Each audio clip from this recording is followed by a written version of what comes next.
Hey there, Coach Patrick here, Endurance Nation, back with another episode. Endurance Nation here and we remain committed to making sure that you are smarter athletes. Smart athletes are fast athletes, right? So here we go. Let's talk a little bit about what it means to be able to be successful at the end of your season. So if you've had a great start to your year, then you have the opportunity to race again, whether it's a championship race, something you've qualified for, or it could be something as simple as, you know what, I want to do a marathon. I want to do some other race based off of my fitness, right? You had a great beginning of your year. Now at the end of the year, you want to do something, have a little bang for your buck, and you're excited, right? And then all of a sudden, you make the worst possible decision of all time, which is you try to do everything that you did before again in preparation for your second race, right? Like, well, it worked the first time. Why wouldn't it work the second time? Oh, let me count the ways that it would not work again for you here. But the real problem here is that your body just experienced that last buildup, and to bring it back after recovery just puts your body back into that same tired rut. And what it means is it's going to be harder for you to do. It's going to be mentally challenging for you to execute again because you're saying to yourself, I'm just doing this again. It's like watching your movie that you watched last Friday, going out this Friday for another date. You're like, we kind of just did this. I know what's going to happen. It's not surprising. It's not interesting. It's not differentiated enough for me to get benefit out of it as an athlete. So while you want to replicate your race performance, presuming your early race performance was great, we don't want to replicate the training as we think about peaking for the end of your year. So in today's episode, I'm going to talk a little bit about how you can go around modifying that so you understand. So, but first, the problems, right? So I talked about it before. It's the same type of training, same stress, same focus, same cadence. Your body is not going to see the same type of results. If anything, you're going to default into a lower level of fitness. I would say take 10 to 20% off the top of that number, right? Second part of it is just it's so mentally taxing. You're just going back and copy and pasting the last 6 weeks into these next 6 weeks, and you know exactly what's coming around the corner. It's like knowing what's already going to happen to the main character of the movie when she opens the closet at night in the house where the phone's been ringing, right? Like it's like you already know someone's going to jump out and do this. You're like, I'm not surprised, and your body won't be surprised either. And a large part of building successful fitness is creating that differentiation and just enough substantial change for you to be successful, right? And ultimately, what it does is it actually eliminates any of the recovery mechanisms you had in between. So we actually want to recover after your key race. But if you get back into the same training and same protocols, you pick it back up, odds are you're going to pick it right back up where you left off, like same numbers, same effort, same distance. And that really puts you into a tough spot as well, because again, it really stresses your body coming out of that recovery period. So let's talk a little bit more on the positive side about what are things that we can do. Well, first, let's define what peaking means for you overall. So peaking means being able to come back into your next event at a high level of fitness, like having the appropriate amount of training load and the requisite amount of strength to be able to put together a solid race, right? It means that you're actually able to balance your training and your recovery, right? Because you're carrying all the load at the beginning of the year. Remember, when you did it the first time, you didn't have any massive fatigue. This time around, you're carrying the fatigue of your first race and going into a second one. And that's a very delicate place to be. And most people don't think about it. They think, oh, I'm just going to carry a big shopping bag out of the supermarket. Well, what if you were already holding another big shopping bag? Like, how do you pick the second one up? How do you get your car safely? How do you unlock your car? How do you not drop everything and break it on the floor in the parking lot? Well, that's what we're talking about right here. So just, think about it for a hot second before you jump right back into that same old plan, print out the last same 6 weeks and do it all over, copy paste. And this is the worst part when you have a coach who's not giving you a differentiated program. They're giving you the workouts like, oh, this is great. You've got me. And they're really just saying, we'll do the same thing we did before. It'll work for you.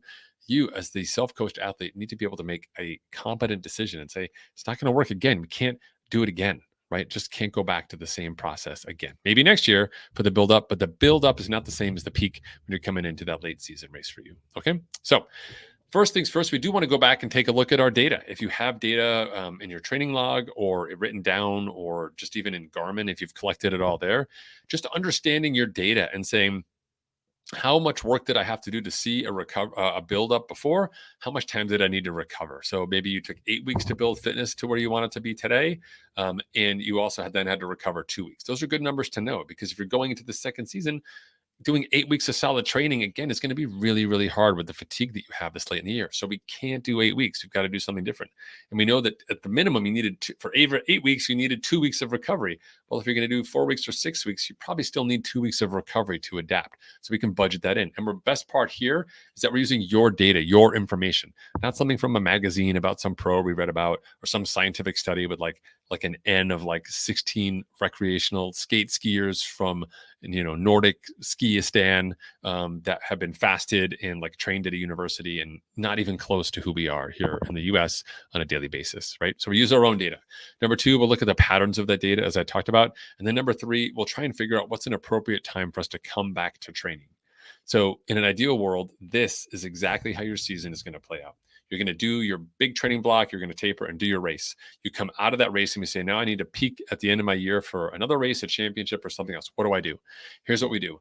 We recover hard after that first race, typically anywhere between 10 and 14 days, depending on the duration and the intensity of your last race. And you will know that based on the race. Hard to plan now, but you'll be able to tell how hard you went in that last race. If it was an Ironman and you ended up running the entire marathon, your legs are going to be shattered and you're going to need time to recover. That's a 2-week block, right? Whatever that is. So some version in there between 7 and 14 days is going to be that target recovery time.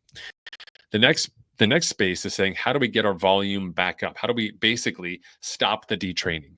And the easiest thing to do is to go out and take the bike, because you're all multi-sport athletes. Take the bike and go put in a long ride. I recommend minimum 3, maximum 5 hours in zone 1 of a big day. So you had 14 days off, day 15. It's like a 3-hour or 4-hour or 5-hour easy ride.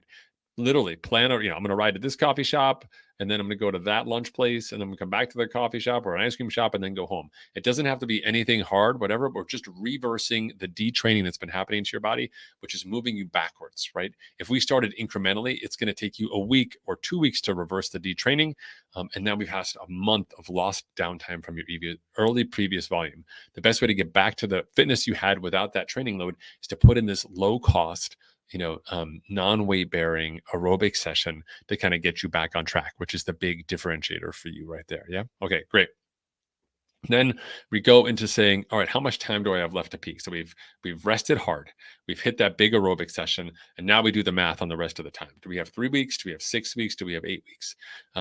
The shorter the transition to your next race, the more quality and more race specific you have to be. So in this case, what I'm saying is, if you were training for if you train for an Ironman, you're going to do a half Ironman at the end of the season, right? Then when you move into the second phase, you can actually do short course style training. Take it down a notch. So if you're training from an Ironman, you're going to another Ironman. In this second block, you would do half Ironman specific training, maybe with a couple longer sessions on the weekend. The longer you have between two events, you can do a few longer sessions, but you're really following a half Ironman training plan, because you can do the intensity and the quality, but you can't do that and the volume. So we'll take the volume out of the equation, save it for specific milestones. You just did all that volume earlier in the year. Don't need to do it all again. Similarly, if you're going from an Ironman to a half, you could do Olympic style training for the majority of that block, especially if it's 4 weeks or less, maybe one race rehearsal session longer, but you don't need to put all the volume in, particularly on the run, the weight bearing sessions that really stress your body out. If you did an Ironman this season or a half Ironman big volume and you're moving into a marathon at the end of the year, and you've got like 6 weeks or less, you could do a half marathon plan with 1 or 2 longer runs and you'd be great. You just did tons of running in the beginning of your year. Your run fitness has never been higher, but so too has been your run cost has never been so high. To stack more running on top of more running is a recipe for disaster. So what we do, again, to recap here for you, is we have a great race and then we get really dialed in on our recovery period, hard recovery, walking, etc. Most people get right back to it. If you're looking to peak later in the year, you can't get right back to it. That's a recipe for disaster, right? It's like having a bad night, making some poor decisions with alcohol, and getting up in the morning and having a beer to cut the hangover. Not going to cut it if you're trying to perform and work at your best, right? So don't treat workout fatigue with more workouts. That's just your ego talking and that consistency engine inside your body. And we need to turn it off for a period of time, 7 to 14 days, right?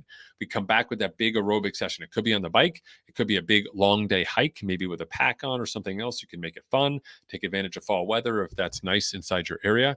And we reset ourselves aerobically and eliminate that detraining momentum with that big session. And then we can do the math on the rest of the time that we have.